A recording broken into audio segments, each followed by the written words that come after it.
এরকম নয় যে হাউস বোটে ঢুকলে আর বেরানো যায় না, এটা আমাকে অনেকে বলেছিল যে আপনি যদি হাউস বোটে একবার পৌঁছে যাও তাহলে তুমি আর বেরোতে পারবে না। এটা ভুল কনসেপ্ট।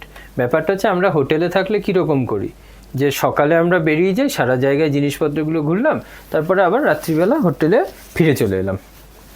তো এখানেও কনসেপ্টটা সেম।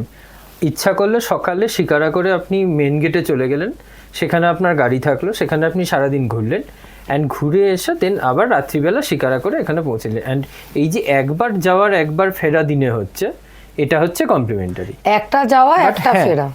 এবার আপনি যদি বলেন যে আপনি গুলমার্গ গেলেন, গুলমার্গ থেকে ফিরে এসে রেস্ট করে তারপরে যাবেন, ফ্রেশ হয়ে আবার মার্কেটে যাবেন, এই কনসেপ্টটা এখানে শুধু অ্যাপ্লিকেবল নয়। বাট তার এগেনস্টে যেটা পাওয়া যাচ্ছে সেটা হচ্ছে কি এত সুন্দর ভিউ অ্যান্ড ব্রেকফাস্ট আর ডিনার, এটাকে কমপ্লিমেন্টারি। আর এটা হোমমেড, মানে এরকম এরা বাড়িতেই খাবারগুলো সত্যি অসাধারণ।